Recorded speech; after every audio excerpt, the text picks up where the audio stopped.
저는 불교 사회적 경제 지원 센터장을 맡고 있는 박주원이라고 합니다. 고맙습니다. 오늘 제가 간단하게 15분 내로 10분 정도 해서 하겠습니다. 선생님.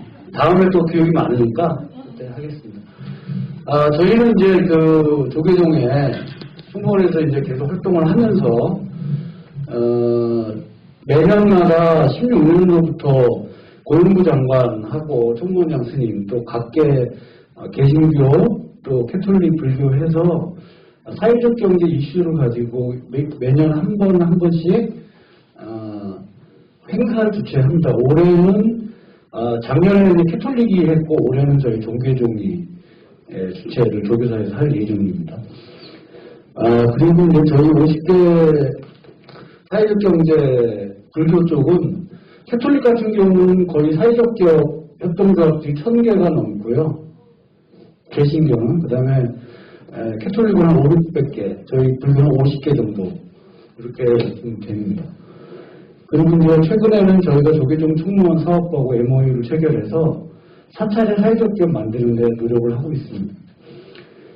그리고 이제 조계사 봉문사라든지 도심사찰에서 사회적 기업 협동조합 만드는데 제품과 서비스를 판매하는 그런 행사도 진행하고 있습니다.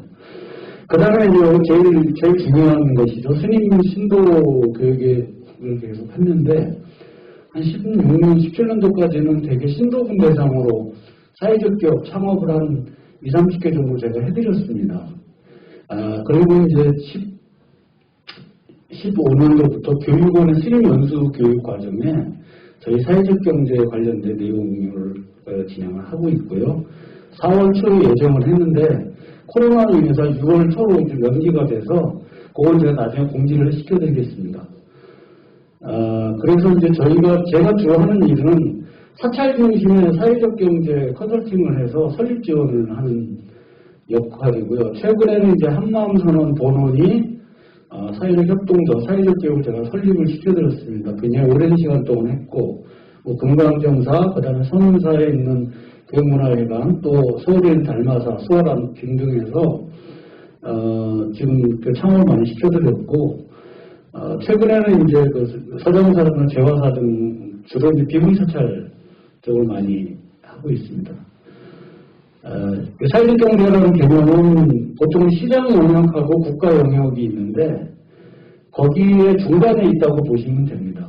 그래서 제3섹터 비영리단체, 보통 이제 비영리단체 하면 사단법인을 생각하시는데 정부 지원 제도가 많이 활성화돼서 사회적 기업의 형태로 이제 운영이 되고 있습니다. 그래서 이제 일반 시장 경제와는 다르게 공동체 이익과 공익적 가치를 실현하기 위해서 하는 사회적 목적 경제입니다. 그래서 이제 제가 많이 사찰에 중심적으로 하는 거는 협동조합을 많이 권장해 드립니다. 그래서 법인격이라고 보고요. 그 다음에 의결권, 책임, 가입, 그 다음에 배당 이렇게 되는데 대개 이제 5분 정도 모이셔서 사회적 목적 실현을 위해서 돈을 버는, 그러니까 딱 사찰에서 하는 그동안에 활동하고 같이 일맥상통한다고 보시면 됩니다. 그래서 한 5분 정도가 모이셔서 협동조합을 하는데 이건 이제 설립하고 신고를 하게 되면 진행이 되는데 대개 이제 저희가 많이 관련되어 있는 곳이 문화관광부, 그 다음에 문화재청, 기타 뭐 다른 고용부 연관이 많이 되어 있는데 최근에는 이제 종교계 쪽에 개신교나 캐톨릭이 많이 한 이유는 초창기 때 정부에서 이 사회적 기업에 대한 정책 자금을 굉장히 많이 풀었어요. 그래서 대부분 거기서 다 가져갔습니다. 불교는 좀 늦은 편이라. 근데 이제 그러다 보니까 이쪽에 공공 쪽에 있어서도 종교 편향성이 좀 드러나기 시작했고, 제가 한 12년 동안 계속 불교에서 이 사회적 기업 만드는데 애를 쓰면서인데 최근에 이제 한마음선언이 큰 곳이 만들어졌기 때문에 아마도 좀 변화가 좀 있지 않을까 이렇게 예상을 하고 있습니다. 그리고 이제 이거는 이제 협동조합 기본 원리인데 이건 나중에 자료로 대체하겠습니다. 그리고 이제 가장 중요한 것이 사회적 기업이라고 표현하는데요. 대개 사찰에서 봉사활동 많이 하시잖아요. 그게 이제 목표입니다. 사회적 목적 추구를 위해서 우리가 사찰에서 사회봉사 활동 많이 하는데 수단으로 이제 그전에는 기부를 받아서 나눠줬는데 그런 방식이 아니라 그렇게 되면 지속 가능성이 떨어지잖아요. 그래서 수단으로 경제활동을 해라. 그렇게 되면 정부에서 인건비라든지 다양한 정책 자금을 지원을 해줍니다. 그러면 이제 아주 되고 또 하나는 이제 정부에서 공공자금을 주는 거는 개인한테 줄 수 없잖아요. 하기 때문에 이제 법인격을 만들어라는 거거든요. 그게 이제 효과적인 수단이 협동조합 방식을 통해서 해라. 이렇게 좀 하고 있고요. 되게 이제 저희들이 되게 사찰에서 있는 거는 전통적인 비영리 기관은 많이 있어요. 모임이라든지 비영리 단체가 있는데 그게 좀 한계가 있습니다. 왜냐하면 계속적으로 보시를 받아야 되는데 아시다시피 사찰에 최근에 이제 참여하신 신도분들이 연령층도 고령층으로 가시고 젊은 층들이 많이 없잖아요. 그러다가 생산을 해서 보시하는 분들이 적기 때문에 그러면 사찰에 콘텐츠를 가지고 경제활동을 통해서 버는 돈 가서 주변에 있는 어려운 분들 도와주는 이런 방식으로 좀 바뀌어야 되지 않냐 이런 논의가 좀 많이 되고 있고요. 요거는 이제 그 프로세스입니다. 그래서 보통은 이제 협동조합 방식이 있고 주식회사 방식이 있는데 주식회사 방식은 아시다시피 자본이 압도적으로 우위에 있는 거기 때문에 이거는 사찰에 맞지 않고요. 협동조합 방식을 저는 권장해드리고 그래서 이게 사회적 기업이라고 하는 제도에 들어가시게 되면 이제 그 다음에 사회적 기업으로 이제 진행이 되게 되면 지원제도를 잠깐 말씀드리면 예비라든지 인증문제 예비는 뭐냐면은 모두 제도에 들어가려고 그러면 처음부터 완벽하게 내용을 숙지가 안 되기 때문에 서울, 경기도 권역에서 지원을 해주는 지원제도입니다. 그래서 한 2년간 한 80% 90% 정도의 인건비를 지원을 해주고요. 사람에 상관없이.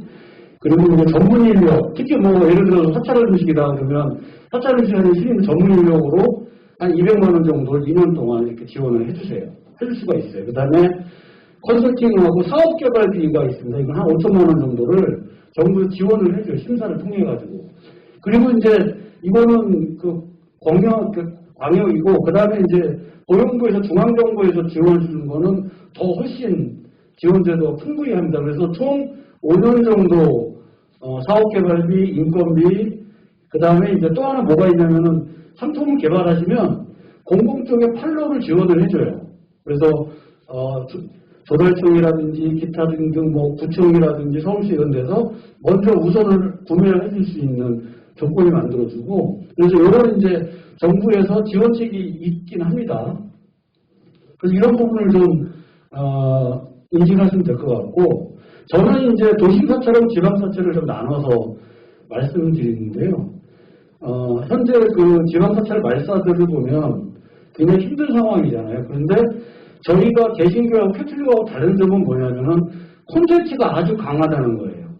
그래서 그 콘텐츠를 중심으로 해가서 지역에 있는 다양한 교육이라든지 콘텐츠를 활용을 해서 마을 살리기를 통한 사찰과 지역주민과의 긴밀성 높이고 도심 사찰에는 이제 도심의 직장인이나 주부 대상으로 해서 사찰 음식, 명상, 기타 등등의 콘텐츠를 같이 공유하게 되면 이 사찰도 지역주민의 개방을 통해서 보다 효과적인 포교활동이 될 수 있고 사찰에서 거부감이 있는 거는 협동적으로 이런 법인을 통해 가지고 일반 사람들과 소통하는 방식을 우회적으로 포교의 방식을 우회적으로 가야 된다. 그래서 저는 불교에서 그 사회적 경제는 딱 두 가지라고 봅니다. 하나는 승보공양이고요. 우리 스님들 승보공양이 첫 번째고 두 번째로는 포교입니다.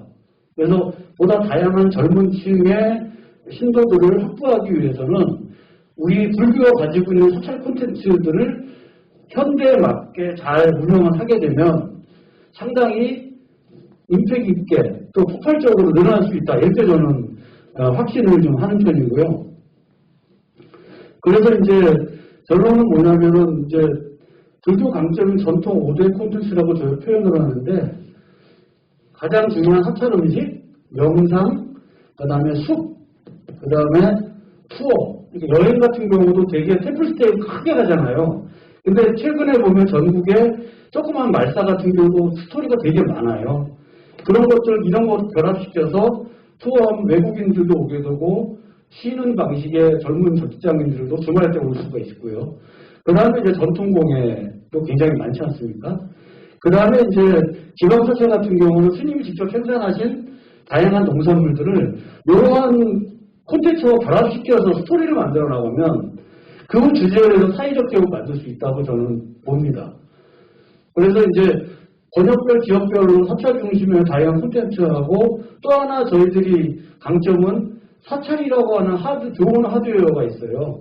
이런 것들 어떤 방식으로 현대적으로 만들 수 있을 것인지 그 부분만 조금 우리가 집중을 하게 되면 저 같은 경우는 이제 우리 스님들께서 행정이라든지 이런 업무가 힘드시니까 제가 그 행정 업무를 많이 도움을 드리고 있습니다. 또 지원 인력도 있고 해서 그런 건 걱정하지 마시고 일단 사찰에서 여건이 되시면 사찰 살림하고 사회봉사 이 살림하고 어느 정도 구별이 될 때가 됐어요, 저는. 그래서 이 법인격을 만드셔서 콘텐츠를 가지고 사회적 기업들을 진행을 하시면 공공 쪽의 다양한 지원도 받을 수가 있고 두 번째로는 대기업의 사회공헌 참여가 굉장히 많거든요.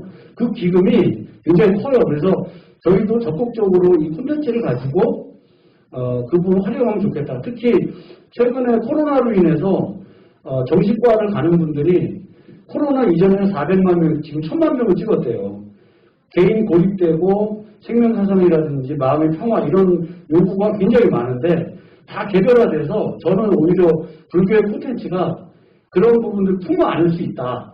특히 이제 아까 손재 스님 저 밖에 들었는데 사찰 음식이 가지고 있는 뭐 생명 또 사상 또 우리 부처님의 자비사상들을 음식을 통해서 얼마든지 가능하게 하고 또 명상도 스님들 참선을 하시지만 일반 소비자 직장인들 같은 경우는 직장 스트레스를 풀 때 잠시라도 2, 30분이라도 스님들과 함께 특히 비구니 스님과 함께 하면 굉장히 저항감이 없어요. 비구니 스님들하고 같이 식사도 하시고 차담도 하고 그러면 만족도가 300%가 넘을 정도로 굉장히 그 호감도가 높다고 제가 많이 테스트를 해봤거든요. 이렇게 되고 이제 마지막으로는 이제 이런 원같이 지역 공동체를 하면서 핵심 가치가 지역 문제 해결하고 불교 허용성을 가지고 다양성을 가지고 포교 활동에 보다 의미가 있다. 그리고 이제 마지막으로는 이제 대개 그 스님들 승보공양 할 때 대개는 이제 후원을 받아서 많이 하시는데 저는 이제 사찰에서 법인격을 만들어서 경제적으로 꾸준하게 활동을 하셔서 우리 노스님들 승보공양에 일정 정도 기금을 만들어서 그걸 지원해 준다든지 다양한 솔루션이 나올 수 있다고 봅니다. 그래서 이제 지난번에 우리 그 본갑스님 뵙고 오늘 말씀드렸더니 잠깐이라도 이제 시간을 내주셔서 제가 굉장히 감사드립니다. 이상입니다. 후원받고 보시받던 것을 앞으로 어떻게 경제를, 사원 경제를 구축해 갈 것이냐. 그래서 비구니에서 끊임없이 이걸 이제 또 다시 해서 뉴스레터를 내드리면 5분이 모여서 뭐든지 하시면 되는 거예요. 그리고 행정적인 지원을 전 선생님이 해주신다. 이걸 알려드리려고요.